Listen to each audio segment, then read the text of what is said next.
Bonsoir à tous, bienvenue à cette édition spéciale Equinoxois, l'occasion faisant le larron, nous sommes là aujourd'hui.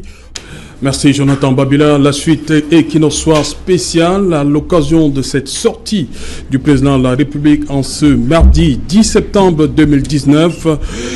Beaucoup l'avaient prédit, la crise dans le nord-ouest et le sud-ouest allait constituer l'essentiel de cette communication du président de la République. Et donc, sur ce plateau avec nous, il est éditorialiste à la Nouvelle Expression. Edmond Kambia vous fait en quelques minutes l'essentiel. Il revient sur le discours du président à la nation. Edmond Kambia. Oui, Serge Autou, le chef de l'État a finalement prononcé son discours, il s'est adressé à la nation en 29 minutes, environ 30 minutes. Le public national et international était en haleine, on l'a écouté, évoqué un discours que je pourrais dresser en trois grandes parties. La première partie, c'est une sorte de bilan de la crise anglophone depuis 3 ans. C'est par ces termes-là qu'il a commencé d'ailleurs sa sortie, depuis 3 ans.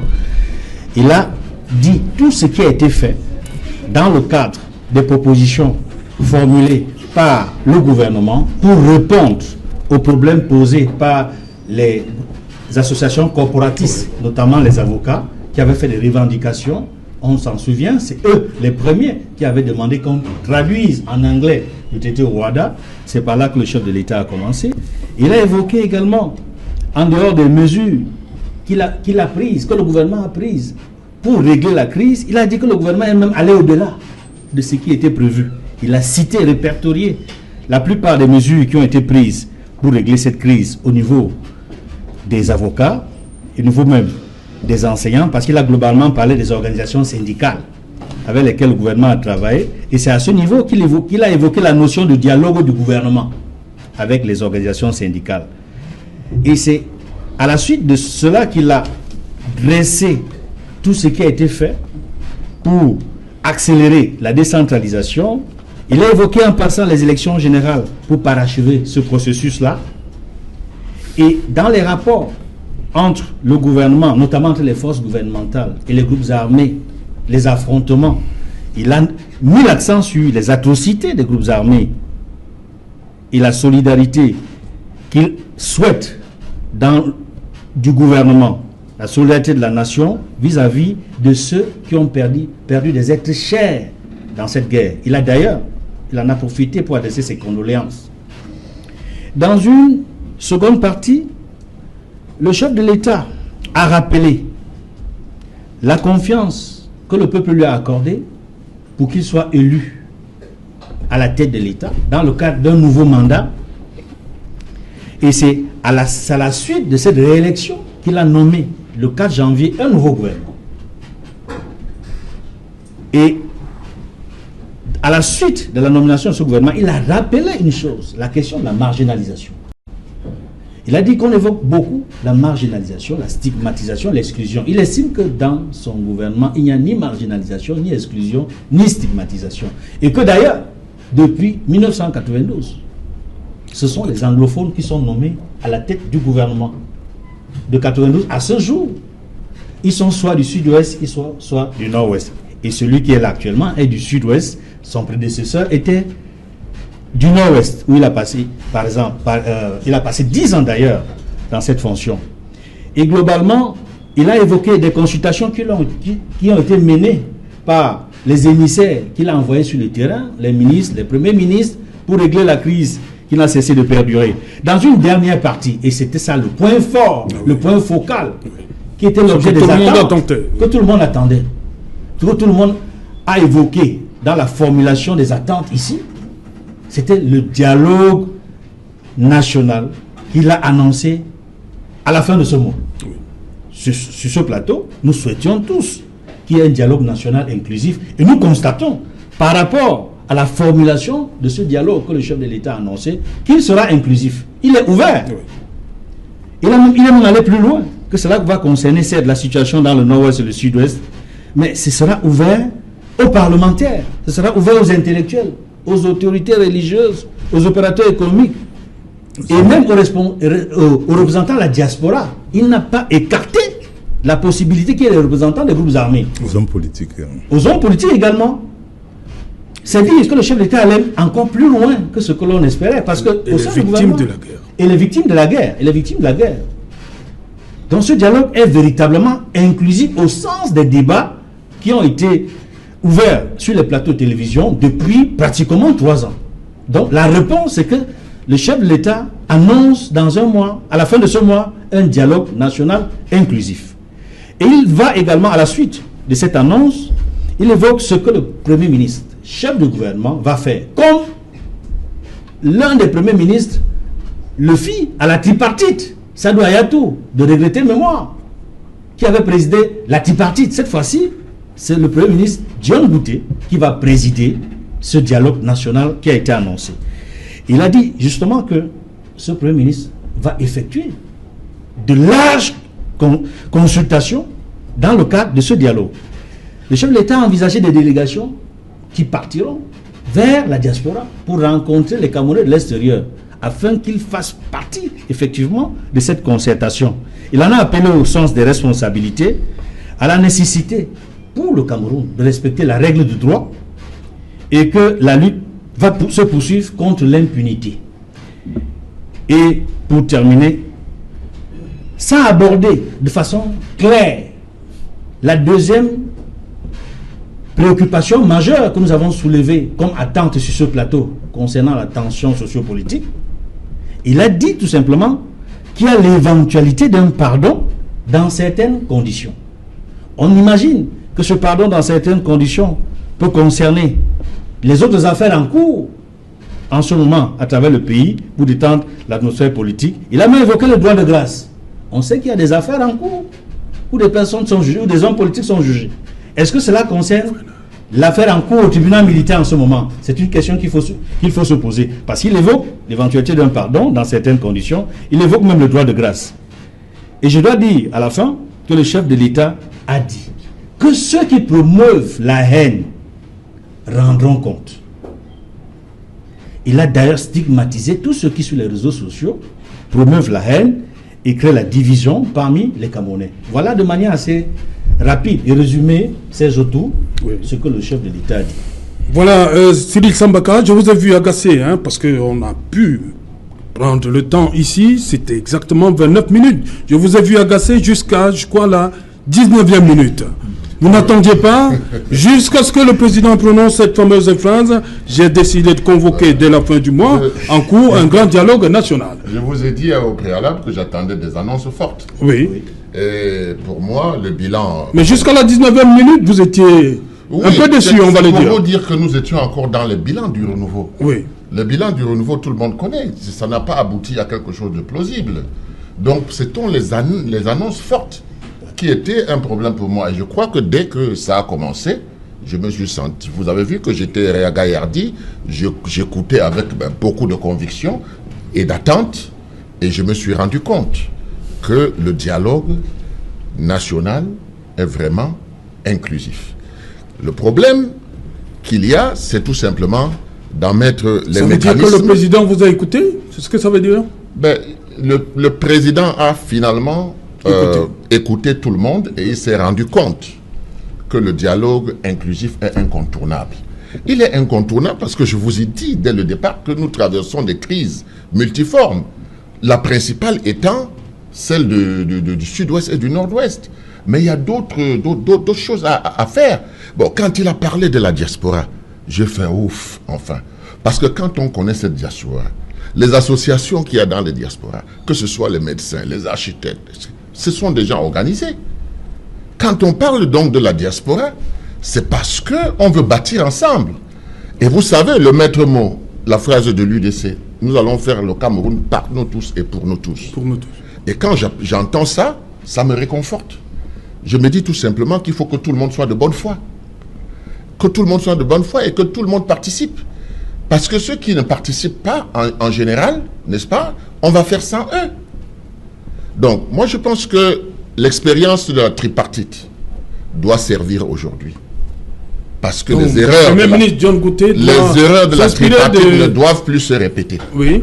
Il faut que le dialogue soit inclusif et que tout le monde y participe. Parce que ce qui sortira de là doit être ce que tout le monde a fabriqué, c'est-à-dire un consensus national.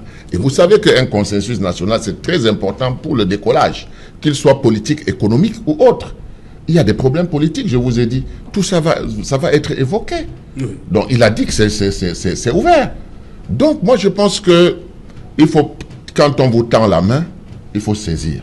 Maintenant, votre capacité à apporter des dossiers, à convaincre, c'est ça qui va jouer le rôle. C'est pour cette raison qu'un dialogue comme celui-là doit toucher toutes les souches du Cameroun et doit être fait en diffusion directe pour que tous les Camerounais se réconcilient en même temps. Pour que ce qui va sortir de là soit quelque chose qui entre jusque dans les ménages. Que tous les Camerounais soient attentifs et qu'ils comprennent où est-ce que nous sommes en train d'aller. C'est ça qui est le plus important. Voilà, André Luther Meka, vous avez suivi le discours également. Je vais dire ici qu'à un moment, vous étiez content, c'est-à-dire que le président mettait comme ça à la face du monde ce que vous pensiez. Donc vous êtes satisfait, André Luther Meka, de ce qui est sorti ce soir? Je suis très satisfait. Satisfait parce que mon président a toujours fait au-delà des espérances. Et je le connais ainsi. Un temps, vous disiez qu'il a fait plus que Jésus. Bien sûr. Vous savez, il y a une certaine mesure lorsqu'on attend de quelqu'un. Quand il a fait un peu plus que ce qu'on attend, on a l'impression effectivement qu'il est la divinité. Mais ce qui est important, c'est quoi? Ce qui est important, c'est que le président Paul Biya a tranché. Et je n'ai pas vu là un président. J'ai vu là le père de la nation qui parlait à son peuple et qui a listé tout ce qu'il a pu faire pour cette crise. Et je tiens à rappeler ici qu'il y a également les 1000 enseignants express de l'angle d'expression anglaise qu'on avait recruté. Je tiens à rappeler ici, c'est important en exclusivité dans votre télévision, que parmi les 1000 candidats aux écoles normales d'enseignement technique, supérieur d'enseignement technique, il y a 500 qui concernent la zone anglophone. Vous voyez qu'il y a une part belle qui est faite, n'est-ce pas, à cette zone anglophone. Et je suis également... Vous complétez là le discours du chef de l'État, c'est ça? Non, je ne complète pas. Il a oublié ça, Paul Biya. Non, il n'a pas oublié. Il n'a pas oublié. Je crois qu'il a donné, n'est-ce pas, les atouts majeurs. Et je tiens également à préciser que j'étais en phase avec le président quand il disait que on ne peut pas tirer la légitimité dans les crimes. On ne peut pas tirer la légitimité dans les meurtres. Auquel cas, le Cameroun sera en état de non-droit. Auquel cas, le Cameroun sera, n'est-ce pas, en no man's land. Il faudrait qu'il y ait un minimum de république. Et je dirais donc que, comme vous avez pu le constater, le Premier ministre, effectivement, avait raison de dire qu'il y aura un dialogue et le président Paul Biya a tranché. On a envie de dire, allez à Jacta Est, comme disait Jules César. Les dés sont jetés. Maintenant, il revient aux Camerounais de saisir cette opportunité du chef de l'État et de déposer les armes. Parce qu'effectivement, ce que les gens n'ont pas compris dans le discours, c'est qu'il a dit qu'il a des moyens pour pouvoir gracier ceux qui peuvent déposer les armes. Oui. Et ceux qui vont déposer les armes, effectivement, peuvent être graciés. Je me suis toujours interrogé de savoir comment, dans une situation de guérilla et non de guerre, on peut saisir, on peut arrêter le chef de guerre et qui ne dépose pas les armes. Est-ce une façon de sacrifier Ayoub Tabé? Je dis non. Donc il y a encore là l'opportunité que le président Biya donne à ce qu'on puisse déposer les armes pour que ceux qui sont arrêtés soient graciés et effectivement cela peut amener à ce que tout le monde soit satisfait. J'aimerais dire ici aujourd'hui devant tous les Camerounais que nous avons le président qu'il faut. Nous avons un président qui écoute les Camerounais. Aujourd'hui, la nation tout entière doit s'en réjouir du fait qu'aujourd'hui le président a compris son peuple et qu'il est important aujourd'hui que tout le monde sache qu'il faudrait qu'il y ait la paix, qu'il y ait l'unité nationale, qu'on aille vers le président et l'accompagner vers son mandat qui lui a été octroyé par les Camerounais. Jean-Robert Wafo, vous avez écouté, suivi attentivement le président de la République. Vous aussi, à un moment, je vous ai vu, vous étiez satisfait, vous attendiez ce fameux dialogue inclusif. Il est arrivé. Mais j'avoue que, au départ, le président de la République a fait une annonce dès l'entame de son discours. Qu'est-ce qu'il a dit? Il a dit depuis près de 3 ans, les régions du Nord-Ouest et du Sud-Ouest sont en proie à une crise qui met en insécurité les populations qui y vivent et qui met en péril l'ensemble de la communauté nationale. Ça, c'est sa première phrase. Ça veut tout simplement dire que le président de la République a pris la mesure. Enfin, on dit souvent mieux vaut tard que jamais. Il a pris la mesure, enfin, de ce que la plus grave crise qui nous concerne aujourd'hui, concerne l'État du Cameroun aujourd'hui, c'est la crise dans les deux régions du nord-ouest et du sud-ouest. C'est vrai qu'après, il y a eu un exercice que je peux appeler un exercice de bilan. Bon, il a été modeste en parlant de bilan, mais bon, d'autres un peu plus critiques parleront d'autoglorification. Et là, mais il présente ce gouvernement avant. Et là, j'ai eu des frissons. Autoglorification. Je dis, j'ai eu des frissons. Je me suis dit, mais écoutez, mais attends, est-ce que le président de la République n'est pas déconnecté? Qu'est-ce qui se passe? Parce que, voyez-vous, il a par exemple parlé de la reprise de l'activité économique dans les deux régions du nord-ouest et du sud-ouest. Il a évoqué également le fait que des mesures qui ont été prises par le gouvernement sont allées bien au-delà des revendications. Mais je me suis dit, mais tiens, qu'est-ce qui se passe? Fort heureusement, il a annoncé le dialogue politique national inclusif. Et c'est la raison pour laquelle, en entame de cette émission, je n'ai eu de cesse de le dire. Tout ce qui se passait pour moi, dès le début des déclenchements de cette crise, j'ai été de ceux qui ont pensé que tant que le président de la République ne prend pas lui-même les choses en main, tant qu'il ne s'adresse pas à la nation, il sera difficile que cette crise soit résolue parce qu'on ne croira pas en ceux qui vont descendre s'exprimer en son nom. Parce qu'une fois de plus, je le dis, et je le redis encore, je l'ai dit en entame de cette émission, on ne délègue pas la fonction présidentielle. Là maintenant... Donc là, vous avez vu l'homme, le véritable homme d'État. S'il avait fait au départ, dès le déclenchement de cette crise, nous doute qu'il n'y aurait pas eu autant de morts, il n'y aurait pas eu autant de dégâts économiques, autant de déplacés, autant. Bref, le bilan catastrophique qu'on enregistre aujourd'hui ne l'aurait pas été. Bon, mais maintenant, le président de la République a satisfait, n'est-ce pas, à un certain nombre de préconditions que le SDF avait proposées. À une proposition, une des quatre. Donc, il y a une majeure, le dialogue politique national inclusif. Le président a accédé à cela. Maintenant, pour ce qui concerne dans la libération des prisonniers politiques, il a invoqué le pardon. Ce n'est pas encore ce que le SDF demande. Le SDF a demandé que les prisonniers politiques incarcérés dans le cadre de la crise anglophone, notamment ceux qui sont arrêtés juste pour, n'est-ce pas, avoir exprimé leur liberté d'expression, si je peux me répéter, ainsi que leur liberté de manifester, qui sont par ailleurs des droits constitutionnels, qui soient libérés. Ça peut être le cas, il conditionne cela à un pardon. Mais ce qui m'a aussi marqué, c'est quoi? C'est que, au-delà des thèmes intégration nationale, unité nationale, vivre ensemble, etc., malgré le fait que toutes les conditions, les préconditions posées par le SDF n'ont pas été totalement prises en compte, et également que je me dois la vérité de dire qu'il a reconnu qu'il y avait un problème lié à la décentralisation. C'est vrai qu'au départ, il a dit « j'ai créé tout un ministère dédié à la décentralisation ». Mais après, il mentionne comme thème à l'ordre du jour du dialogue politique national qui est convoqué, n'est-ce pas, la décentralisation. Parce que ce que je vais dire, il faudrait que les Camerounais ne se trompent pas. Le problème qui a déclenché tout ceci, c'est la forme de l'État. À l'époque, M. Siri Sambakan bien parlait de la tripartite, oui. Quand les gens sont venus à la tripartite, il y avait des centralistes, il y avait des fédéralistes. On a coupé la poire en deux, on a dit c'est la décentralisation. Et ça a été inscrit dans la Constitution de 1996. Mais aujourd'hui, près de 23 ans après, le président de la République constate que ça n'a pas marché. Ouais.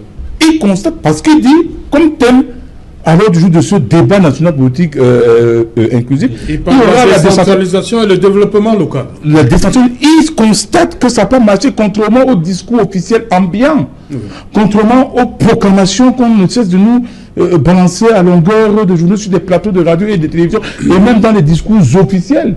Ils constatent que ça n'a pas marché. Oui, monsieur le président, ça n'a pas marché. Et le problème se situe à plusieurs niveaux. Et on espère que lors de ce dialogue politique national inclusif, ce problème, qui est un problème majeur, sera abordé. Parce que, je vais prendre un indicateur simple. J'ai l'impression que des gens vivent dans un autre nuage à Yaoundé, alors ils font des rapports autres. Le volume de transferts, monsieur Serge Alain Autou, des transferts de compétences. Monsieur Wafo, le Je vous dialogue en a déjà prie, été je vous en prie. annoncé. Vous avez parlé, Le dialogue a déjà été annoncé. Non, c'est pour vous dire. Vous continuez à critiquer alors que le dialogue a déjà été annoncé. Gardez cela pour le dialogue. Mais laissez-moi finir de parler. De quoi avez-vous peur, monsieur Meka? C'est pas la C'est pour peur. vous dire que c'est un problème extrêmement important. Puisque j'ai dit, s'il y avait eu ça, on n'en serait pas là. Il ne faudrait pas qu'on ait encore. Vous venez de dire qu'il a compris que ça n'a pas marché et c'est inscrit à l'ordre du jour. Il faudrait que ce chronogramme soit respecté. Voilà. Et que lui-même a énuméré. Et que les décisions qui sont prises, le président en parlait tout à l'heure. Que les décisions qui sont prises soient sincères et par ailleurs contraignantes. C'est un peu de ça qu'il est question. Ok, on vous a compris. Comme vous avez compris le faire de plus. Mais il est également important de dire que ceux qui sont arrogants contre la République doivent faire allégeance et demander pardon. Le président de la République, une seule seconde, ça, il faut le dire ici clairement, a pris le contre-pied des faucons. Des faucons de son camp qui avaient fait comprendre que le dialogue est déjà là. Et on a repoussé les élections. C'était pas un événement. Pourquoi on a repoussé les élections?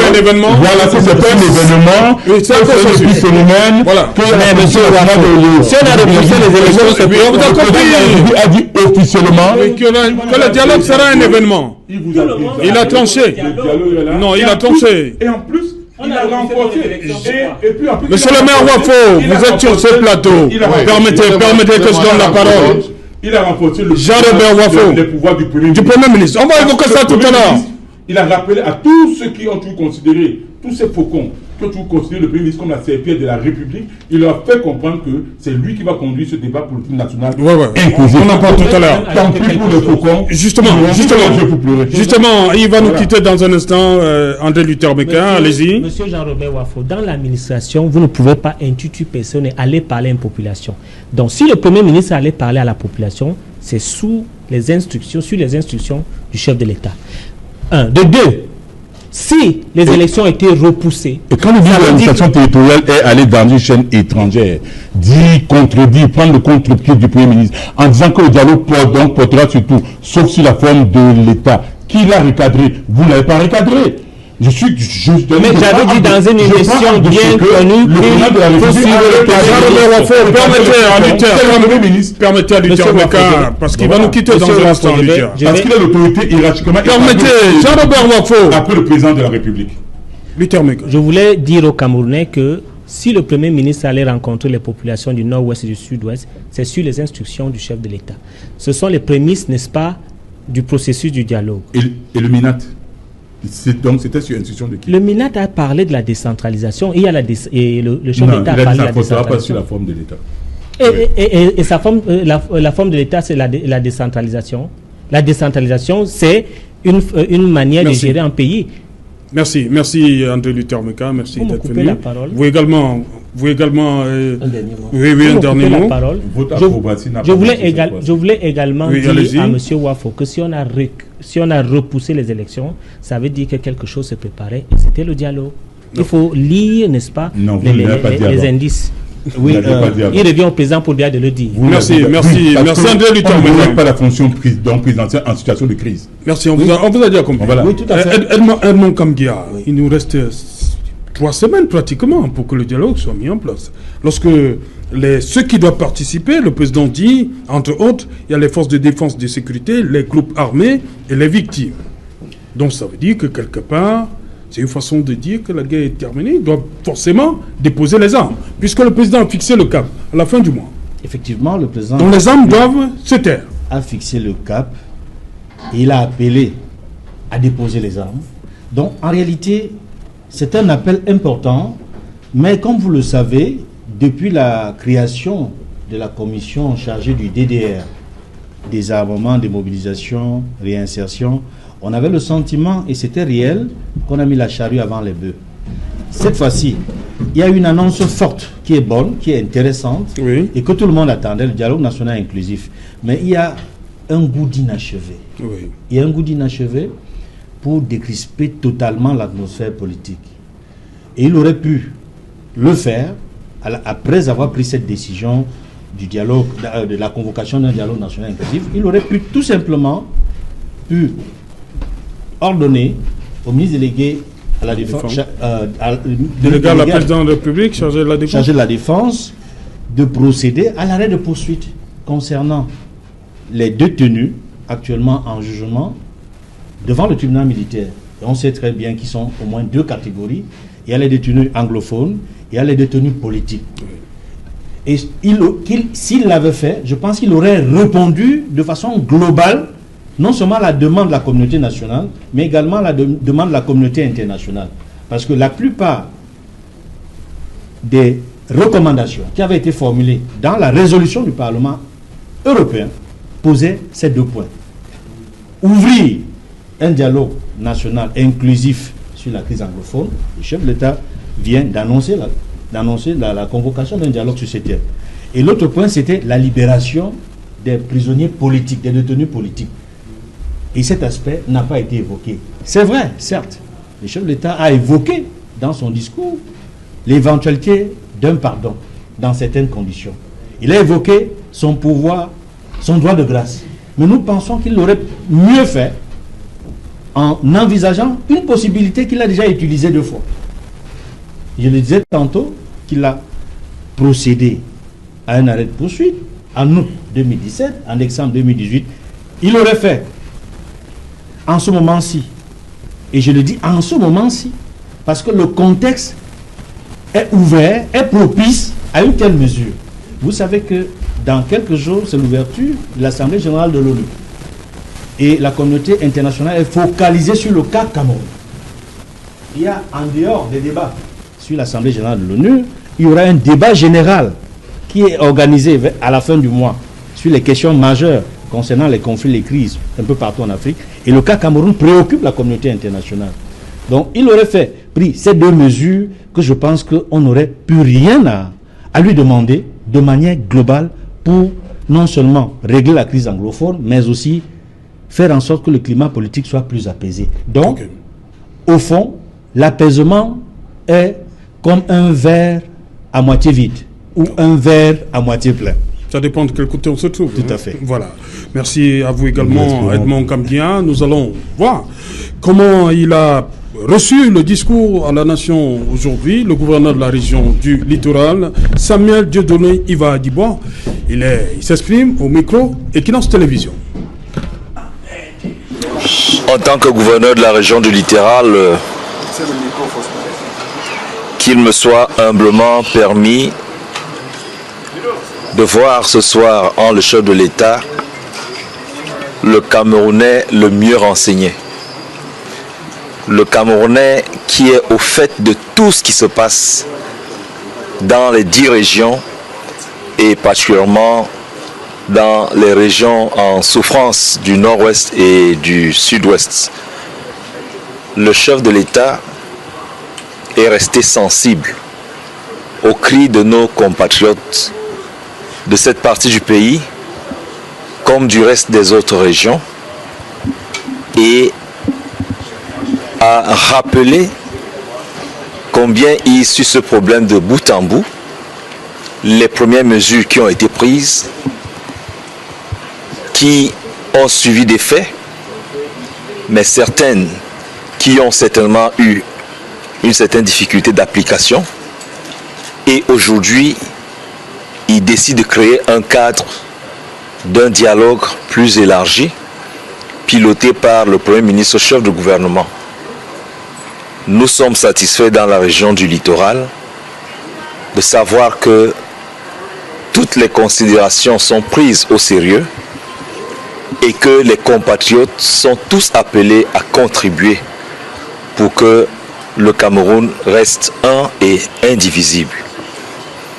Je pense que les populations, les gens du littoral ne peuvent que dire merci au chef de l'État.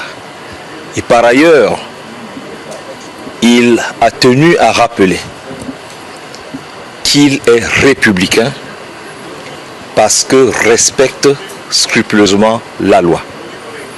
Et nous appelle tous à la respecter. Donc, nous voyons que le chef de l'État a le souci de ne pas laisser le Cameroun dans le désordre. Et nous ne pouvons que marcher en respectant ces lois et en préservant la paix. Voilà ce que je peux retenir du message de ce soir. Voilà, c'était donc Samuel Dieudonné Dibois, gouverneur de la région du littoral. Nous accueillons sur ce plateau Samuel Motte, du Rassemblement démocratique du peuple. Bonsoir Samuel Motte. Bonsoir Alain. Mais pendant le discours, on vous a vu très content. Qu'est-ce qui se passe? Pourquoi vous avez cette mine maintenant?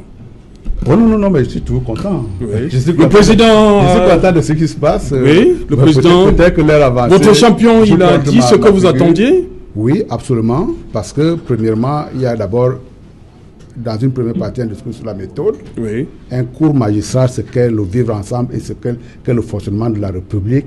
Bien entendu, il y a également ce feu d'artifice vers la fin, là où il annonce le dialogue national. Et donc, effectivement, en tant que républicain, je pense que tout le monde y a trouvé son compte. Vous êtes d'accord maintenant pour dire, parce que certains de vos camarades disaient que le dialogue personne dans le RDPC n'a été contre. Ce ne sont pas vos camarades? Personne n'a été contre le dialogue national. Non, on nous a fait comprendre que le dialogue était un processus. On a toujours posé. On nous a dit que le dialogue était un processus et non un événement. Ça veut dire quoi? Expliquez-nous donc. Ce que le ministre de Relations extérieures, le Belambela, ça voulait dire quoi?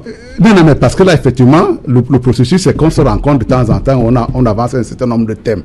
Là, aujourd'hui, nous sommes plus ou moins dans le couronnement du processus. Lorsque cette grande messe-là va être organisée au niveau de Yaoundé, on va voir l'ensemble des orientations qui Vous êtes sûr que ça aura lieu à Yaoundé? Nous avons, effectivement, parce qu'il y a également un problème qui a été soulevé là tout à l'heure sur les soi-disant contradictions entre le Premier ministre et le ministre de l'AT. Oui. Moi, j'en ris encore jusqu'à aujourd'hui, parce que même au départ, lorsqu'il y a eu ces deux sortie, j'ai toujours dit, effectivement, si le Premier ministre a dit qu'on peut discuter de tout, dans le cadre effectivement de ce dialogue, quand vous dites que c'est un processus, dans le cadre... Ce n'est pas moi qui dis, hein, c'est Jean Belambela qui l'a dit. Dans le cadre, vous l'avez rappelé, dans le cadre de ce dialogue-là, le ministre de l'AT peut également dire, j'ai un point de vue à donner, et donc je pense qu'effectivement... Ah bon? Mais il a le droit, oui, Jean-Robert Wafo, il a le droit de parler, il a également le droit de donner, son avis. Mais encore une dernière fois, oui, mais justement. Ah bon? Mais encore une dernière fois, le président a pris suffisamment de temps pour pouvoir rappeler aux uns et aux autres que quand on parle de dialogue, on ne parle pas dans les thèmes qui ont été évoqués depuis que la crise anglophone s'est développée. Il n'y a pas d'injonction à faire, c'est ce que vous l'appelez d'ailleurs hier, il n'y a pas d'injonction à faire quand on parle de dialogue. Il n'y a pas de surenchère à faire quand on parle de dialogue. Et je suis très content que ce soit sorti de la bouche la plus officielle pour pouvoir dire effectivement en ce qui concerne la crise anglophone, l'État a été au-delà des revendications qui avaient été initialement posées. Et donc quand effectivement il continue à faire l'inventaire des décès que nous avons enregistrés, que nous regrettons avec la plus grande tristesse, il oublie effectivement que dans ce cadre-là, il y a un camp qui s'est braqué. Et à la date d'aujourd'hui, j'aimerais bien que Wafo, quand il sortira de ce plateau, qu'il me fasse également l'inventaire des concessions qui ont été faites par le camp adverse. Autrement dit, si on veut vivre ensemble, si on veut vivre dans la démocratie, si on veut vivre dans la République, il y a une tenue à avoir. Et le cap a été fixé dans le cadre de ce discours-là, qui consiste à dire effectivement, il ne faut pas qu'on pense qu'il y a de l'impunité pour les gens qui sont déviants. Et dans cette déviance-là, ne peut pas être tolérée. Ok. Sur ce plateau également, Maître Fabien Kenyé. Bonsoir, Maître. Bonsoir, Saint-Jalin.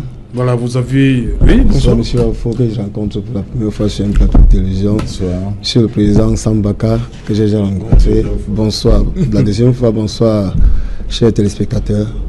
Samuel Motte aussi, bonsoir. Bonsoir. Merci. Maître Kenyé, quel sentiment après ces 29 minutes de discours du président Biya à la nation? Serge Alain, vous me verrez naturellement ramer à contre-courant. Comme vous pouvez le constater, pendant 19 minutes, le président Paul Biya, qui exerce le pouvoir de fait, puisque sa légitimité est contestée par nous jusqu'à présent, ne reconnaît pas la moindre parcelle de responsabilité dans le drame que nous vivons aujourd'hui au nord-ouest, notamment sur le conflit post-électoral qui charcute le vivre ensemble de notre nation. Il faudrait peut-être rappeler que lorsque ce conflit a commencé, c'était des revendications corporatistes. Comme il a dit, en face, l'autorité a répondu par la barbarie. On a initié un premier dialogue qui s'est soldé par les arrestations des gens qui ont été mis en prison, qui ont été jetés en prison. Par la suite, par unanimité, on dit qu'on a abandonné des poursuites pour certains, d'autres sont encore gardés jusqu'au jour, on ne sait pour quelle raison. Le chef de l'État a pris le pouvoir il y a cela pratiquement 37 ans. Nous avions un pays en paix. Tel n'est pas le cas aujourd'hui. Il devrait tout au moins, humainement et humblement, reconnaître la moindre responsabilité dans cette déliquescence. Après avoir dit qu'il ne sait avec qui il pourra dialoguer, il parle en second lieu d'un dialogue inclusif, que je trouve un dialogue par procuration. Parce que comme la tripartite qu'on a évoqué tout à l'heure, ça veut dire un dialogue par procuration, dont le Premier ministre Ayatou avait mené les travaux qui ont accouché de tout ce que nous savons, de la limitation du mandat présidentiel pour éventuellement qu'il y ait alternance, une autre offre. En 2008, ce contrat social que le chef de l'État avait signé avec son peuple, il a trahi en faisant sauter le verrou. Vous avez bien vu ce qui s'est passé. En faisant sauter ce verrou en 2008. Donc même la crise actuelle qui sévit au Mosso ne date pas des opérations séparatistes, ça date de la conservation du pouvoir. C'est un problème de conservation à tout prix du pouvoir. Et cela s'est encore manifesté aujourd'hui, quand malgré le conflit post-électoral qui mine la société camerounaise, le chef de l'État dit qu'il a été élu, il est président, il fixe le calendrier, la marche de la nation. Il parle de dialogue, que j'ai qualifié de dialogue par procuration. C'est lui qui fixe le cadre, qui indique quellement et dans quelles conditions il devra se tenir. Pendant que ce dialogue, si tant est qu'il peut se tenir, se passera. Où sera-t-il? Et quand bien mes résolutions seront prises, est-ce qu'on est sûr que ces résolutions pourront être appliquées? Que non, parce que c'est ce que nous avons vu par le passé, que de promesses. Donc, en résumé, nous n'en attendions rien du tout, nous n'en avons rien eu. Ok, je vais, pour vous qui allez nous laisser dans quelques instants, le maire Wafo et Cyril Sambaka, on parle de dialogue, mais il y a quelques semaines, on nous a fait comprendre que des discussions avaient été engagées du côté de la Suisse. Oui, effectivement, c'est ce qu'on nous a fait savoir. C'est-à-dire que, que le président de la République aurait rencontré certains compatriotes en Suisse, toujours dans le cadre, toujours relativement à cette crise anglophone. Voilà, mais moi je vais tout simplement dire que le président de la République, en prenant la parole ce soir, a reconnu que les mesures préconisées, bien avant, n'est-ce pas, cette adresse à la nation, étaient des solutions à minima. Il a compris qu'on nous répond que quand il y a une crise politique, on répond à cette crise politique en apportant des solutions politiques globales et non des solutions militaires ou judiciaires. C'est bien parti, bien parti pour le débat. Hein. Je vous en prie. Mais... Il a reconnu, la preuve c'est quoi? Il a cité ceux qui feront partie de les participants au dialogue. Les participants au dialogue politique national inclusif. Il a dit les partis politiques, les parlementaires, les acteurs de la société civile. Vous permettez que je vous donne? Allez-y. Voilà, il a dit les fils et filles du Cameroun. Là-dedans, il y a les parlementaires, les hommes politiques, les leaders d'opinion, les intellectuels, les opérateurs économiques, les autorités traditionnelles, les autorités religieuses, les membres de la diaspora, les forces de défense et de sécurité, les groupes armés et les victimes. Voilà, très bien listé. Ça veut dire qu'il a compris qu'il n'y avait pas que des solutions militaires pour résoudre cette crise. Qu'il fallait que tout le monde se mette ensemble. C'est pour ça qu'on parle de dialogue national inclusif. Et c'est pour ça que je dis, il a pris le contre-pied, n'est-ce pas, des faucons, je peux même dire des parano-suivistes de certains faucons, en disant tout simplement que, bon voilà, je réponds à cette crise par des solutions politiques globales. Et il a également parlé de la diaspora. Bien évidemment, cette diaspora a contribué énormément pour l'économie de notre pays. Vraiment. Et puis en plus, mais écoutez, ce sont nos compatriotes, même s'ils ne contribuent pas, ce sont nos compatriotes. Nous avons des liens de sang. Ouais. C'est une partie de nous qui est dehors. C'est ça une diaspora dans un pays. Et moi, je prends acte de ce que le président de la République a fait également un clin d'œil à cette diaspora. Et j'espère tout simplement que quand il s'agira de parler de cette diaspora, un certain nombre de mesures seront mises sur pied ou alors seront corrigées, notamment celles qui existent par rapport à leur statut, par rapport au code de la nationalité de 62 qui proscrit, n'est-ce pas, la double nationalité. Donc, je pense pour ma part que le président de la République a planté le décor. Il était temps, même comme c'est tard, mais on dit parfois mieux vaut tard que jamais. Et ce que je retiens, parce que M. Alain Autou, sachant les méthodes, n'est-ce pas, de ceux qui sont à Yaoundé, ce que je retiens, c'est que le président de la République a restauré, je veux dire, l'autorité du premier ministre chef du gouvernement. Voilà. Parce qu'il faut que ce soit clair. Parce que tant qu'on ne l'a pas dit suffisamment, si le président de la République, tant qu'il ne l'avait pas déjà dit, le premier ministre, écoutez, regardez ce qui se passait. Il était pratiquement transformé en serpillère de la République. Quand M. Maud dit sur ce plateau que le ministre de l'administration territoriale a dit ceci après que le Premier ministre se soit exprimé. Tout le monde sait, sauf être doté d'un esprit irrationnel, totalement irrationnel. Tout le monde sait que le... C'était tout mal appris. Tout le monde sait que le gouvernement... Je ne vous ai pas coupé. Tout le monde, fois. j'ai dit tout le monde sait que le ministre de l'administration territoriale est allé prendre le contre-pied du Premier ministre. On peut discuter à l'intérieur du gouvernement. J'ai dit après, pourquoi, quand on discute, oui, on discute à l'intérieur du gouvernement. Mais dès que le Premier ministre prend position ouvertement, si vous êtes membre de ce gouvernement, ça se tait. Alors, si ça ne veut pas se taire, ça démissionne. C'est ça le principe d'un gouvernement. Je suis profondément et viscéralement attaché aux valeurs d'une république. Ça fait partie des gains de la soirée. Je dis, et malheureusement pour vous les faucons, je ne sais pas si vous êtes faucon, non. Oui, je suis faucon, je peux la citer également. Non, vous n'êtes pas faucon. Ça, c'est même, vous faites trop d'honneur. Bon, vous êtes un suiviste de faucon. Okay. Donc, pour vous, les suivistes de faucon, vous devez normalement, après ce discours du président de la République, vous tairez, vous cachez, et prendre une bonne année sabbatique sans plus passer dans les médias. Parce que vous n'avez plus rien à dire. Rangez-vous. Le dialogue national politique inclusif est annoncé. Je sais bien qu'il y aura des velléités, n'est-ce pas, de tacle par derrière contre le Premier ministre. C'est connu. Nous connaissons vos méthodes.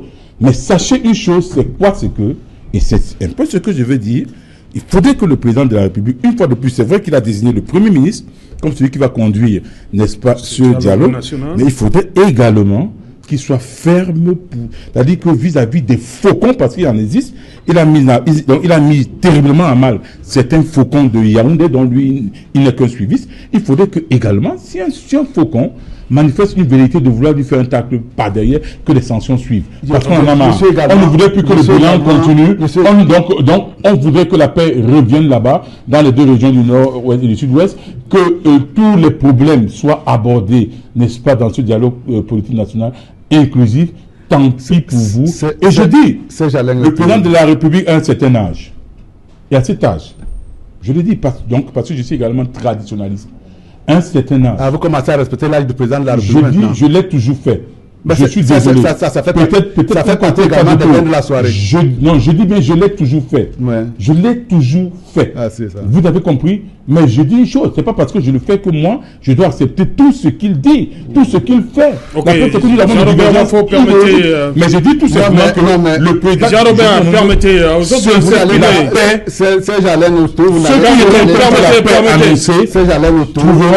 Jean-Robert Wafo, permettez. Vous n'allez pas passer ces invectives là par perte de profit en donnant directement la parole à Cyril Sambaka. Allez-y, comme c'est vous le modérateur.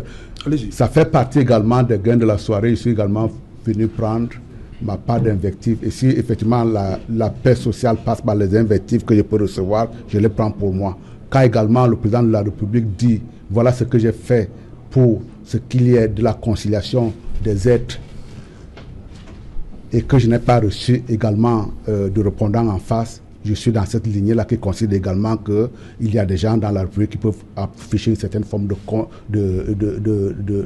d'humilité et d'esprit de conciliation. Il n'y a pas là-dedans à rougir par rapport à ça. Et en ce qui concerne à titre personnel l'ensemble des thèses que j'ai toujours défendues pour ce qui est des valeurs républicaines, je note aujourd'hui qu'on a réussi à décoincer Jean-Robert Wafo. Effectivement, si se revendique des valeurs vous républicaines... Vous avez tout demandé, on va dialoguer avec qui? C'est ce que vous disiez sur les Permettez. On va dialoguer avec qui? Jean-Robert, on vous a écouté. Permettez à Samuel Mout d'aller jusqu'au bout. Si se revendique des valeurs républicaines, je considère également que ça fait partie des acquis du discours présidentiel que nous venons de suivre. Le but du jeu était effectivement de faire basculer un certain nombre d'opinions. Je suis d'accord, heureux de constater aujourd'hui que moi Jean-Robert Wafo peut respecter l'âge du président de la République et qu'il n'en fasse pas un édit de faciès. Si la paix également passe par cela, je considère également que ça fait partie des gains. Et dans le cadre de ce dialogue national-là, il n'y a aucun élément qui peut nous détourner du chemin qui a été tracé par le président de la République, y compris les invectives.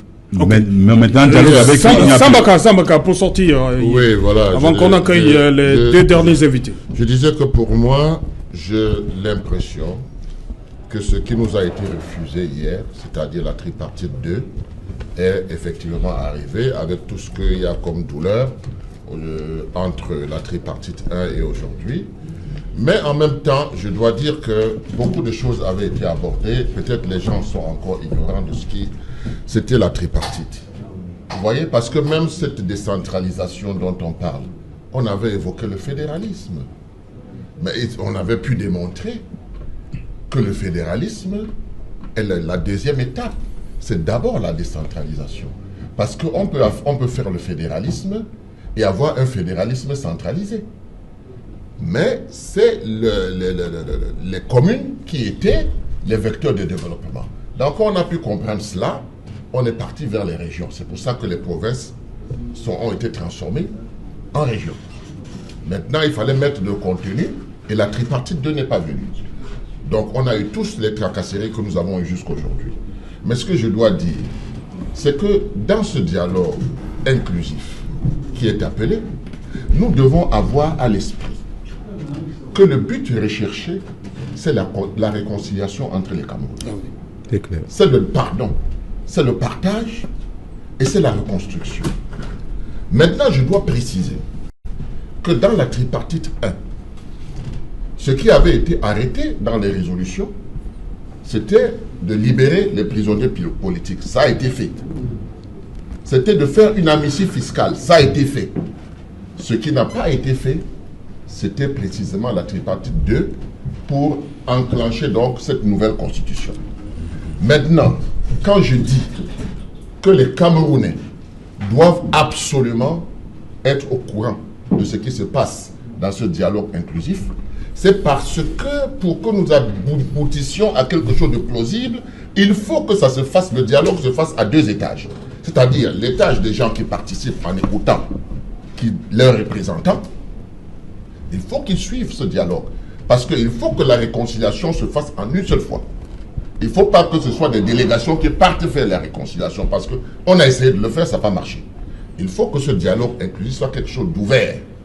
Ouvert à tous les Camerounais pour que les Camerounais voient comment est-ce qu'on est parti de la haine qui s'est développée vers cette réconciliation qui va nous permettre d'avoir un nouveau Cameroun. Parce que ce nouveau Cameroun doit être celui que les Camerounais ont pensé, pas celui qu'ils ont hérité de la colonisation. Il faut que tout ça soit su et que les gens aillent à ce dialogue en sachant bien qu'on est en train de bâtir l'avenir de nos enfants, de nos petits-enfants. Okay. Je crois que c'est très important de le savoir et que ceux qui refuseront d'y aller, ça se fera sans eux. Ok. Merci Cyril Sambaka d'être venu. Merci M. Segano. Voilà, merci. Le SDF a pris acte de ce dialogue. Voilà, nous allons comprendre la réaction de Wilfried Ekanga depuis Paris avisera sur le discours du chef de l'État. Wilfried Ekanga, le président s'est prononcé et il a dit ce que tout le monde demande, l'ouverture du dialogue. C'est pour la fin de ce mois avec, entre autres participants, les membres de la diaspora. Wilfried Ekanga, est-ce que vous allez participer à ce dialogue national? Serge Alain, qu'est-ce que l'amour pour un président? Qu'est-ce que l'amour pour un pays? Qu'est-ce que l'amour pour ses concitoyens? Est-ce que l'amour consiste à applaudir et à dire bravo devant tout ce que fait le président, ou tout ce que fait un leader, ou tout ce que fait un père, un frère, un ami? Ou bien l'amour consiste à avoir la présence d'esprit quand l'ami, le frère, le père n'agit pas conformément à la raison, de lui dire à ce moment si tu as péché, à ce moment si tu as commis une erreur, à ce moment si tu as tout faux. Pour moi, l'amour, c'est la réponse numéro 2. Je vais en venir à la réponse. Mais pour ouvrir un peu le tableau, c'est ce à quoi on a affaire ici. On va reposer une autre question. Est-ce que le sage est celui qui a fini, après 3 ans, à ouvrir la porte, pas la mesure elle-même, mais à ouvrir la porte d'une mesure que d'autres avaient vue 3 ans plus tôt? On entend beaucoup les tueurs du RDPC applaudir le dialogue auquel Paul Biya appelle maintenant, alors que les mêmes, quand on demandait le dialogue avant, estimaient que le silence de Paul Biya était une bonne chose. Ça ne sert à rien de passer sur des morts, sur des exactions et sur un chaos total pour arriver 3 ans plus tard là où on aurait dû commencer. Et c'est le premier péché du discours de Paul Biya aujourd'hui que tout le monde estime parfait. Bien sûr que c'est faux. De la fin au début, ce n'est pas tout à fait la même chose et il y a beaucoup de contradictions. Parce qu'il nous dit que la crise anglophone, et c'est vrai d'ailleurs, elle part des revendications corporatistes des avocats et des enseignants. Mais là où ça devient faux, malsain, voire pervers, c'est quand il dit « il a répondu à leurs exigences, mais ils n'ont pas voulu lâcher prise et ils ont continué et ils ont augmenté la tension et fait parler la poudre ». Ce n'est pas comme ça que les choses se sont passées, pas du tout. L'illustration a été faite sur le plateau il y a quelques instants où on a donné la chronologie exacte. Lorsque des citoyens ordinaires, prenons M. Agbobala, prenons M. Fontaine, lorsque des citoyens ordinaires ont compris qu'il fallait dialoguer, il fallait créer un tampon entre les deux parties revendicatrices et dialoguer justement pour éviter les exacerbations, le sage, celui qu'on prétend sage, celui qui pour moi est silencieux parce que précisément il n'a pas la formule, mais que d'autres trouvent sage, a préféré justement envoyer ses administrés, les forces de l'ordre, tabasser ceux qui voulaient la mesure qu'ils viennent de prouver aujourd'hui. Donc il y a quelques petites contradictions à l'actualité actuelle. La première, c'est celle-là. Les gens qui applaudissaient le silence de Paul Biya et critiquaient ceux qui demandaient un dialogue, applaudissent encore maintenant le fait que Paul Biya demande un dialogue. C'est de l'irrationalité, tout simplement. L'autre contradiction, c'est lorsque Paul Biya dit « on va dialoguer avec » qui? La question, elle fait un peu, en fait, la question, elle est assez dangereuse parce que justement, vous êtes en train de me demander est-ce que je vais participer au dialogue? L'autre question pour y répondre, c'est suis-je Camerounais ou non? Est-ce qu'il y a un Camerounais qui doit participer à ce dialogue et certains qui ne doivent pas y participer? Lorsque Paul Biya dit on va dialoguer avec qui? Il est en train de dire, depuis vous parlez de dialogue, mais je n'ai pas accepté ce dialogue-là parce que... Wilfried, on va revenir à vous, le temps de vous recadrer, Wilfried. On va revenir sur le plateau, on va revenir à Wilfried dans un instant. On accueille justement Didier Imkwa du Front pour le Salut National, le FSNC. Et bonsoir Didier. Bonsoir Serge, bonsoir à tous ceux qui m'ont précédé sur ce plateau. Bonsoir à vous également Eric Yombi. Bonsoir aux téléspectatrices, aux téléspectateurs et de même qu'aux panélistes. On va permettre comme ça à Wilfried de bien se repositionner. On revient à lui dans un instant. Didier Imkwa, vous avez suivi cette adresse à la nation, vous également. Le sentiment se dégage. J'ai suivi très bien ce discours. J'étais même chez une de vos consoeurs. Il n'est pas facile de prendre la parole après des éminentes réflexions. Donc moi je vais me limiter uniquement aux analyses politistes. Du discours du chef de l'État. Ce discours qui est assez long par rapport à d'autres adresses révèle deux grandes tendances. La première tendance, c'est la communication à l'adresse de la communauté internationale, si vous me permettez la tautologie.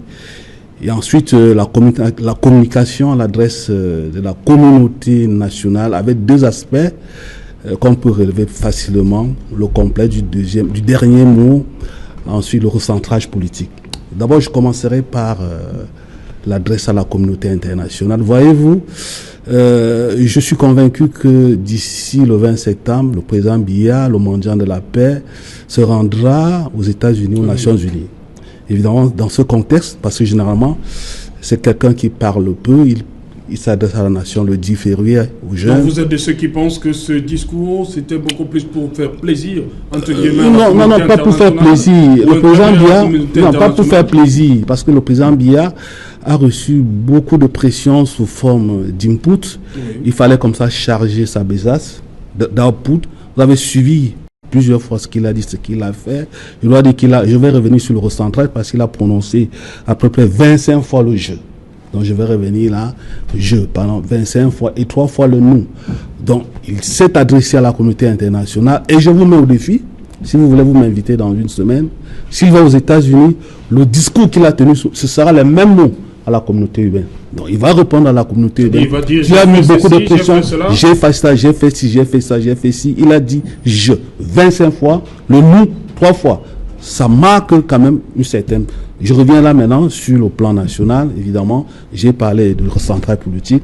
Vous savez, parce que lui-même il a limité son temps. Moi je croyais qu'il devait aller peut-être comme marqueur depuis 2014 avec la crise Boko Haram. Mais lui-même il a défini son cadre dans le nozo.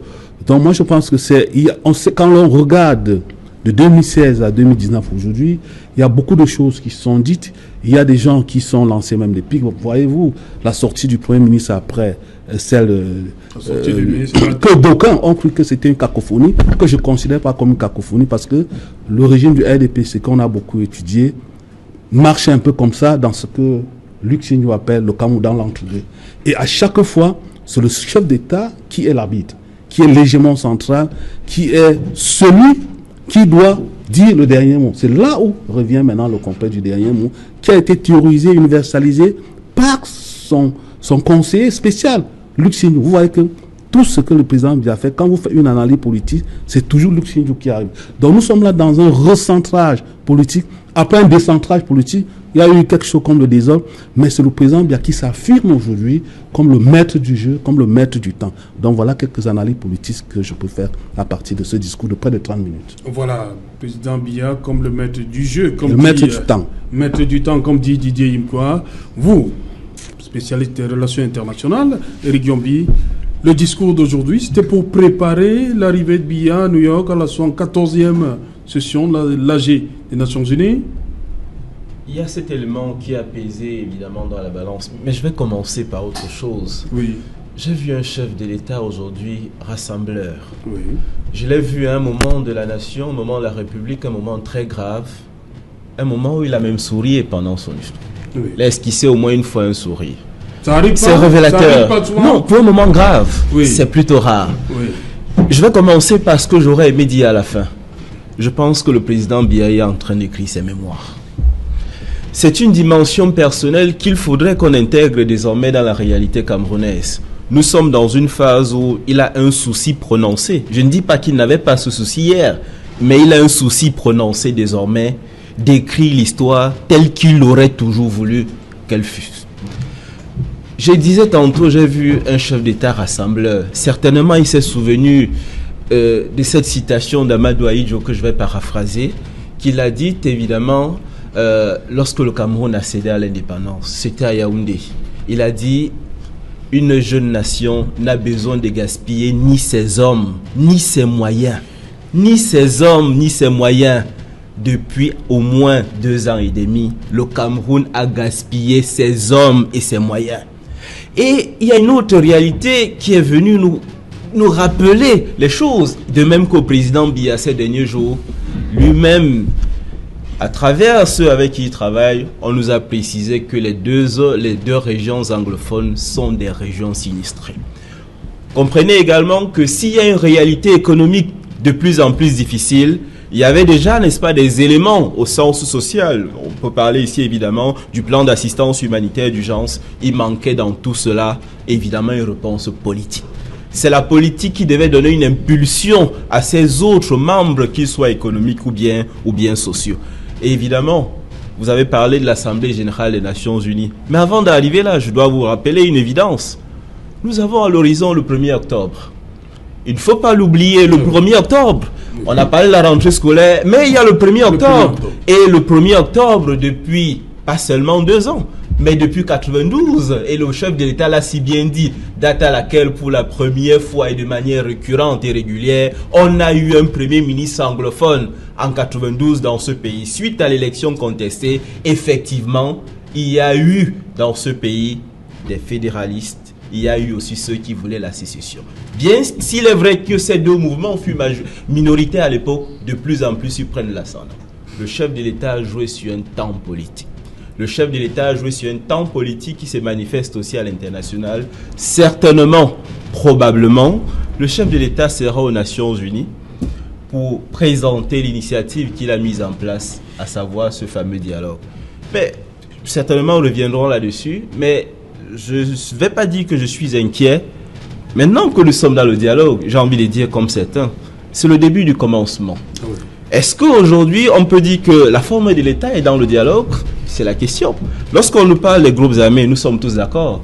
Mais ces groupes armés, c'est qui les représente? Ça se passe comment? Lorsqu'on nous parle de la diaspora, la plupart d'entre eux, ils ne sont pas de nationalité camerounaise. La diaspora, c'est qui? C'est quoi? Donc, évidemment, le dialogue, c'est bien. Mais il faudrait aussi évidemment que nous ayons les éléments pour bien recadrer ce dialogue, pour qu'il soit productif et fertile pour le Cameroun. Samuel Mout, parmi les acteurs, c'est-à-dire ceux qui vont participer à ce dialogue, on a les forces de défense et de sécurité, les groupes armés et les victimes. Ces personnes-là vont se croiser. Forcément, ça va ressembler un peu à ce qu'on a eu en Afrique du Sud, la commission Vérité et Réconciliation. Derrière ce dialogue national, il y aura le pardon. Ce que ce discours-là également nous enseigne, c'est qu'il faut dans la vie, il faut savoir pardonner, il faut savoir passer l'éponge, et il faut savoir effectivement trouver suffisamment de ressources spirituelles pour pouvoir faire un long chemin, y compris avec ses propres ennemis d'hier. Il n'y a pas d'ennemis dans la République, il y a des mésententes qui se dessinent de temps en temps, et pour lequel il y a également un arbitrage. Il y a un arbitrage également qui est demandé. Et dans le cas de ces arbitrages-là, le président de la République l'a également fondamentalement rappelé. Quand on est dans une république et quand on est en situation de divergence, on demande l'arbitrage des populations. Ça a tout été le sens de nos interventions. Et dans ce cadre-là, je ne vois pas pourquoi on doit compter. Évidemment, quand vous voulez également vous réconcilier, il y a l'adage populaire qui dit on ne compte pas les morts. On ne compte pas les morts, ça veut dire qu'effectivement, on ne va pas commencer à dire oui, mais toi, tu as telle ou telle autre personne. Mais je voudrais également, parce que le discours tout à l'heure de Éric Yombe m'a quand même perturbé à certains moments. Quand il dit le Cameroun a gaspillé ses hommes et ses biens, ce serait également bien que là aussi, que l'on rentre dans le fondement même de ce conflit pour pouvoir effectivement, quand il dit de manière générique, le Cameroun a gaspillé ses hommes et ses biens, c'est probablement pour déplorer le fait qu'à un moment donné, qu'il y ait des ménages qui aient conduit à la prise d'armes contre ses propres citoyens. Mais là également, nous sommes dans le cadre d'un discours républicain tel que je voulais le souligner tout à l'heure. Il faut être en mesure de dire, quand on a une situation de divergence, on ne prend pas les armes contre ses citoyens, parce que dire comme ça de manière générique que le Cameroun a gaspillé ses hommes et des biens, c'est comme c'était une forme de mettre dos à dos la guérilla et l'administration et le pouvoir public. Ça me semble totalement intolérable. Et encore, là aussi, il repart sur une autre évocation qui est celle du 1er octobre.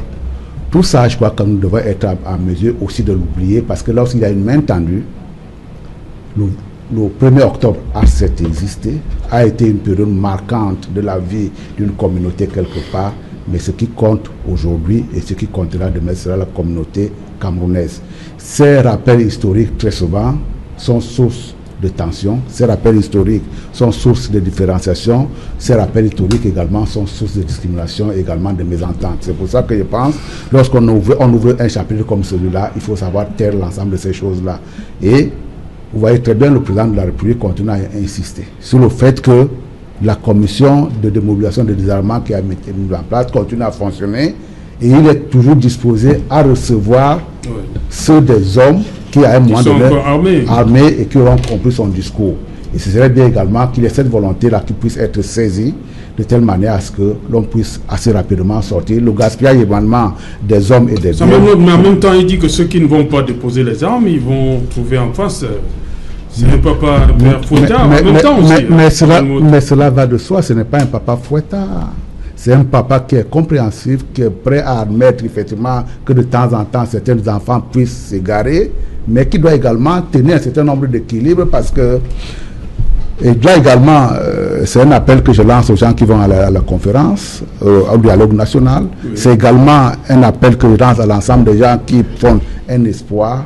Il ne faut pas fixer des attentes au-delà de ce que la République peut tolérer. Et dans le cadre effectivement de ces négociations, il y a des barrières qui s'imposent à nous, qui consistent à dire parmi il y a un certain nombre de choses qu'on ne doit pas faire. Et c'est le fait très souvent que les gens, soit ils ont cédé à la surenchère, soit qu'ils ont fixé la barre très haut, qui sont souvent déçus. Mais en ce qui concerne le comportement du président de la République tel que nous l'avons pratiqué ces 30 dernières années, c'est quelqu'un qui est d'une constance absolue. Et dans le cadre de cette constance, vous avez vu que chaque fois, il n'a pas dévié. Quand on en arrive à lui compter des discours, effectivement, le sage, il prend toujours du recul avant de se prononcer sur telle ou telle chose. Et très souvent, nous devons également admettre que lorsqu'il s'est prononcé, la vie a repris son cours normal au Cameroun. Je fais des évocations, celle par exemple qui annonce le multipartisme, ça a été un très grand discours. Celui également qui fait suite aux événements de 2008, également ça a été un très grand discours. Aujourd'hui, je souhaitais que ce que l'on puisse retenir, c'est de dire effectivement qu'il a expliqué aux Camerounais ce que le fonctionnement d'une république, le fonctionnement d'un vivre ensemble, et il a tracé un cap pour lequel, effectivement, je pense que si tout le monde saisit la perche, on sortira de ce... Et en plus, l'échéance n'est pas lointaine. On sortira du cadre de ce dialogue national-là avec un esprit apaisé de telle manière à ce qu'on puisse continuer à gagner des points sur le plan national, même sur le plan international, et également dans notre développement dans le temps. Ok.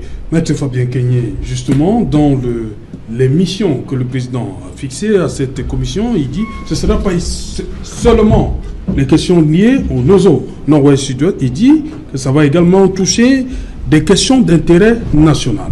Et parmi les participants, il y a les parlementaires. Donc, on espère que ces parlementaires peuvent poser d'autres questions. C'est Jardin. Là où pour détendre l'atmosphère, je vous vois. Là où certains se réjouissent et jubilent, moi j'ai plutôt un fort questionnement sur la bonne foi du communicant de ce jour, de dire le chef de l'État, c'est-à-dire sur sa bonne foi. Parce que comme vous le constatez, après qu'il a eu déroulé le chapelet de solutions qui a été, ou des mesures qui ont été prises, quel est le résultat au jour d'aujourd'hui où nous parlons? La désertion massive, l'exode massif du NOSO. Il faut le reconnaître. Parce que pour en arriver à un dialogue, il faut bien que nous ayons en face quelqu'un qui a de la bonne foi. Et cette bonne foi, je vous dis, je la questionne parce que il y a certains indicateurs qui prouvent, par contre, le contraire. Vous aurez constaté que le chef de l'État aura été méprisant, suffisamment méprisant vis-à-vis de ses principaux adversaires politiques, auxquels il n'a même pas fait allusion, parce que dans notre société aujourd'hui, ce qui pose problème, ce sont deux conflits. La crise anglophone et la crise post-électorale. Ces deux crises devaient être posées comme des sujets centraux dans le cadre de cette adresse à la nation, de cette sortie. Ah, vous avez compris. Peu importe que le chef de l'État en fasse la composition, je vous ai dit, moi je suis sur le questionnement de la mauvaise foi, et si vous en référez à ce qui a été déjà fait précédemment. Donc pour vous, le président aujourd'hui n'a pas fait preuve d'apaisement? Je ne pense pas. Il s'est tout au moins quand même adressé à la nation. C'était le vœu de plus d'un acteur politique. Oui. Mais bien avant, j'entends de l'autre côté, on nous parle du maître du temps. Le temps qui a laissé que des Camerounais se massacrent pendant près de 3 ans. Il faut que les gens soient un tout petit peu sérieux. C'est une analyse politologique. Je ne m'adresse pas à vous. Je ne m'adresse pas à vous. C'est moi qui n'ai pas dû mettre. Quand vous parliez, je ne vous ai pas interrompu. Mais je suis dans l'analyse politologique. Contradictoire. Vous faites le commentaire. Je ne parle pas les à analyses. vous, monsieur. Vous faites de l'analyse. Avant que vous ne veniez même, je ne m'adresse même pas à vous, je ne fais pas allusion à vous. Avant que vous veniez sur ce tableau, il y a eu d'autres personnes. Vous n'êtes pas l'inventeur de cette expression. Vous faites des il y en a des milliers, monsieur. Ayez de la modestie. Je suis désolé. Revenons au débat. Je vous en prie. Je ne fais pas dans du désordre. Je ne fais pas au commentaire. J'étais en train de dire que lorsque j'entends des gens parler de maître du temps, et qu'on a mis du temps, pratiquement 3 ans, pour venir faire ce discours, je m'interroge davantage, je questionne davantage la bonne foi du chef de l'État. Ok. Didier Imkwa, justement, est-ce qu'il y a un problème pour Maître Fabien Kenyé? À côté du Nozo, il fallait la situation des prisonniers politiques. Que le président parle de ce qui se passe aujourd'hui. Moi, je ne suis pas venu faire les commentaires du discours.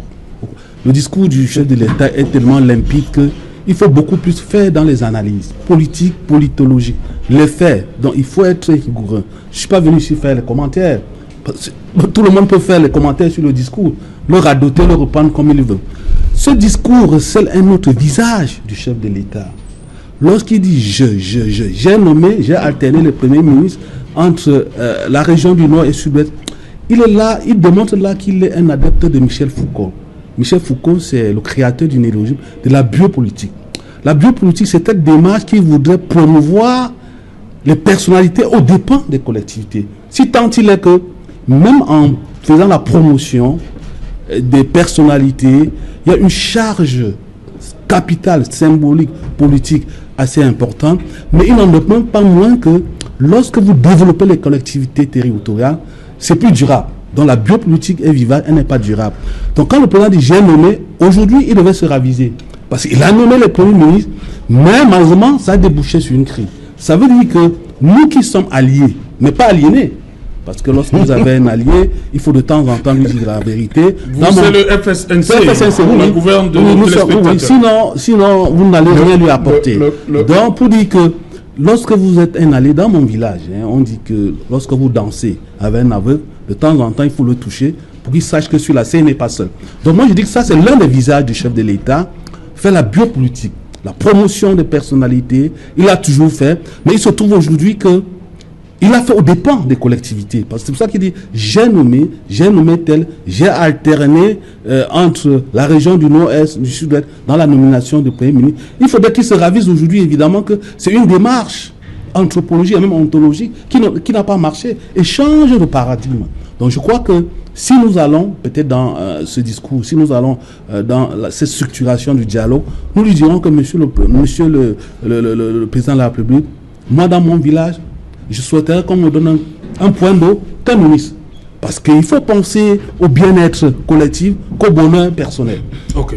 Nous allons prendre tout de suite une fois de plus la direction de Paris. Wilfried Ekanga, vous nous parliez de 2 contradictions dans le discours du président de la République lorsqu'on a été coupé. Vous êtes maintenant bien cadré, Wilfried. Allez-y. Quelles sont ces 2 contradictions? Oui, les 2 contradictions, elles sont celles-là. La première, en fait, concerne, disais-je, les militants du RDPC, en tout cas les défenseurs de Paul Biya eux-mêmes, qui pense que pour aimer Paul Biya, l'amour pour un président, c'est le hurrah et le bravo à tout ce qu'il fait. Je ne conçois pas la chose comme ça.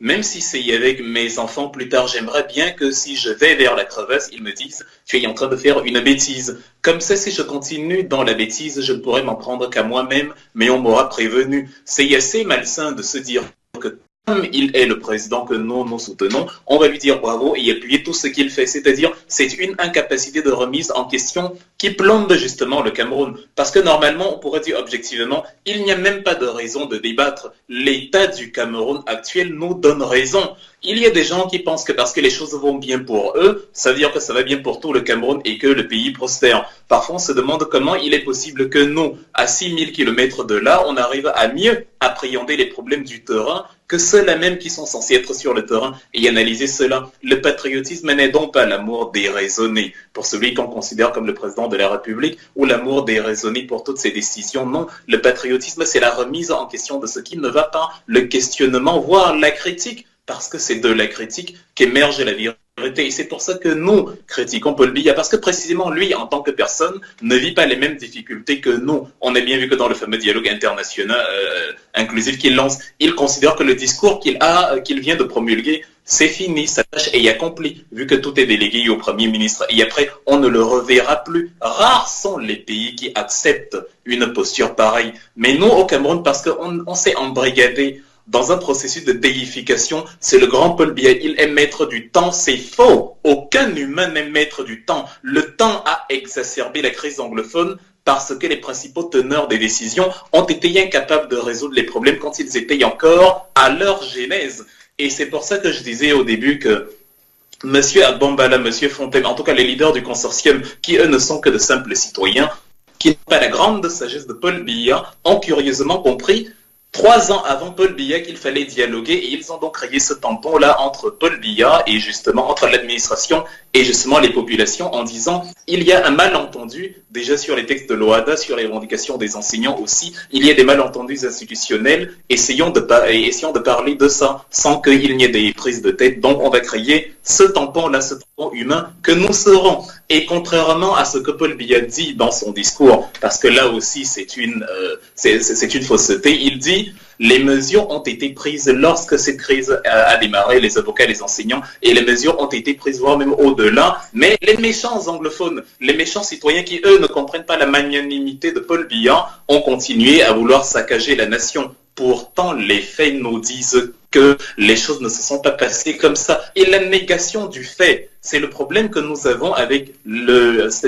système Paul Biya, c'est-à-dire tout ce qu'il incarne, la négation du fait, quand bien même il est évident. Tout à l'heure, on a dit dialogue inclusif et on a inclus la diaspora. Il y a une critique qui est venue pour dire est-ce que la diaspora contribue vraiment au développement du pays? Quand on crée comme ça la césure, alors que le dialogue n'a même pas encore commencé, c'est curieux parce que les mêmes vont dire plus tard que oui, la diaspora ou une partie de la population n'a pas écouté quand il fallait dialoguer. Or, on n'en est qu'aux prémices du fameux dialogue et il y en a déjà qui disent que non, la diaspora n'y contribue pas. À l'échelle africaine, dans l'absolu, dans une étude du Huffington Post que j'avais lue en 2015, le 9 juillet, on disait que la diaspora africaine contribue à hauteur de près de 60 milliards de dollars sur le continent africain. C'est même supérieur à l'aide au développement, l'aide publique par les institutions. Et dans ces diasporas africaines, jusqu'à preuve du contraire, le Cameroun est en Afrique. Donc quand on dit comme ça, là, que bon, est-ce que la diaspora contribue vraiment? C'est la même chose qui s'est passée au départ il y a 3 ans. Quand de manière pacifique, les gens du consortium ont dit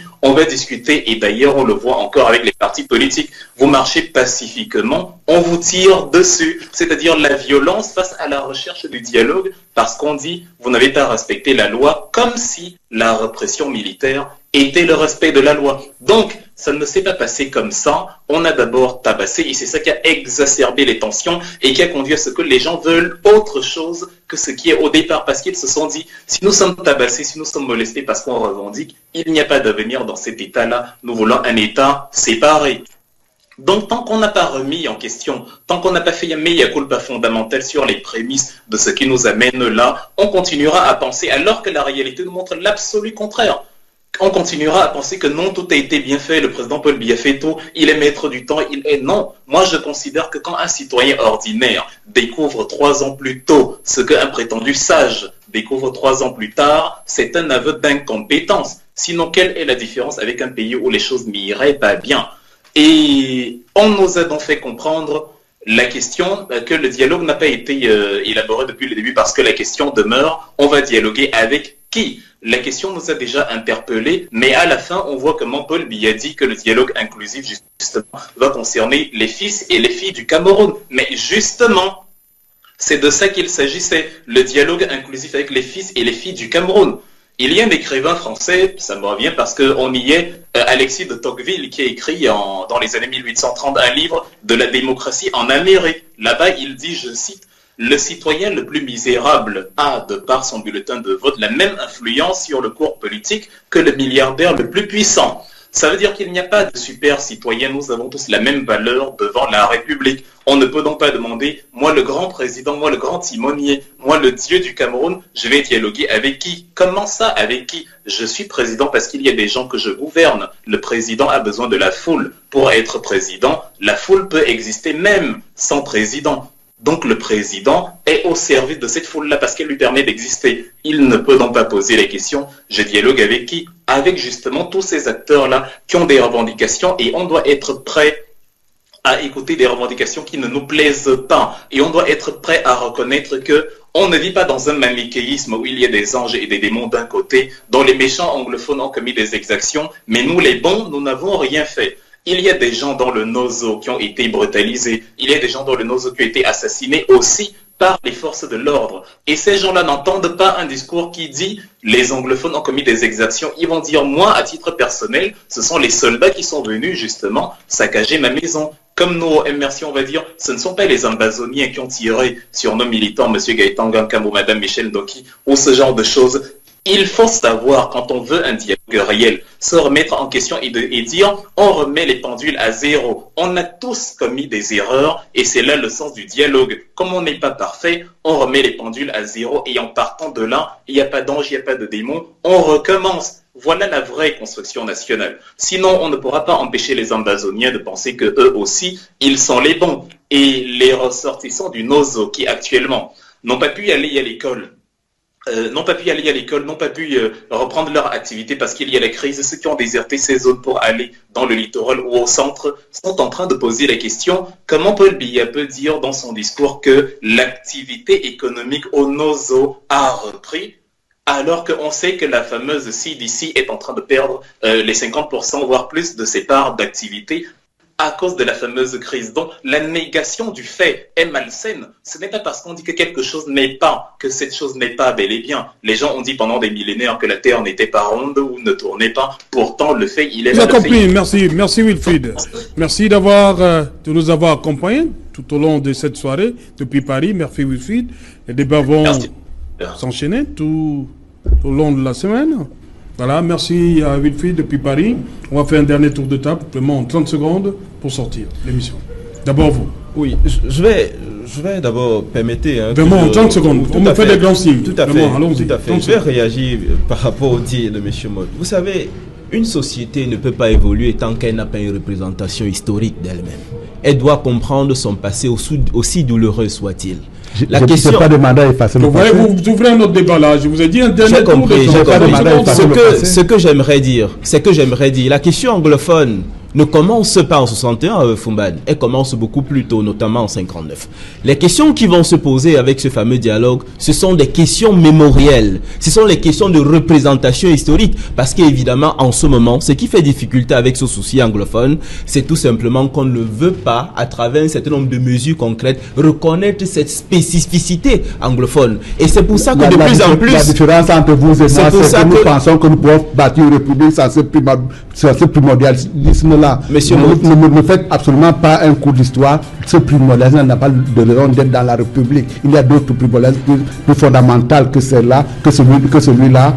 Ça n'a pas de raison d'être. Monsieur Mott. C'est pas la méconnaissance de l'histoire qui pose problème. Monsieur Mott. Vous êtes dans un primordialisme qui n'est pas le mien.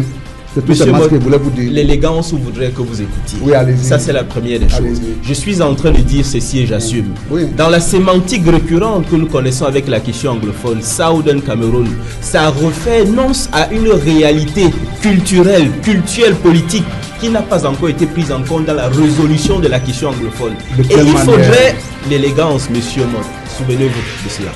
Et ce qui va se passer avec l'ouverture de ces débats, c'est que de plus en plus, cette question va revenir sur la table parce qu'ils veulent qu'on prenne en considération ce que ces localités furent, notamment la décentralisation qui a existé dans les régions anglophones en 1959 et qui n'est toujours pas concrétisée au Cameroun totalement en 2019. Je vais terminer en disant ceci. Si aujourd'hui nous sommes tous contents du fait qu'il va exister désormais un dialogue national, je dis et j'assume, il doit exister des questions difficiles qu'il faudrait aborder. Vous avez parlé tout à l'heure du DDR. Pour avoir travaillé dans la sécurité depuis au moins 6 ans, je constate que le DDR ne peut pas facilement marcher parce qu'il n'y a pas une véritable communication institutionnelle qui viserait à inciter ces personnes à rejoindre ces différents camps. Je vous renvoie au Cameroun Tribune de juin où vous constaterez notamment que dans la région du sud-ouest, on a environ 10 personnes seulement qui ont été malheureuses. Didier Limko, pour sortir. Oui, pour sortir, je voulais dire que le problème essentiel, principal actuellement au Cameroun, c'est le consensus national. Tant qu'il n'y a pas un consensus national, on peut tout convoquer, on peut tout fantasmer, on ne construira rien de durable. Je félicite le chef de l'État humblement.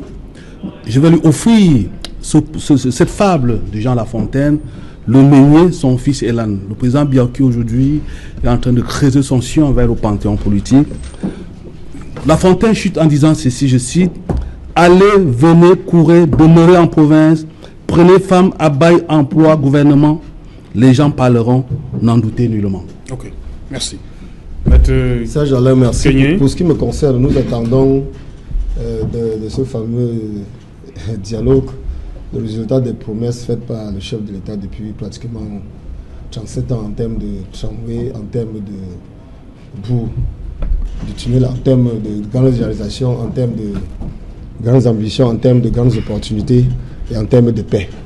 C'est ce que nous attendons. Samuel Mott. Je suis encore un peu plus proche de l'attitude, de la posture que prend Maître Kenyé sur ce plateau, un peu teinté de déception ou alors d'attente supplémentaire.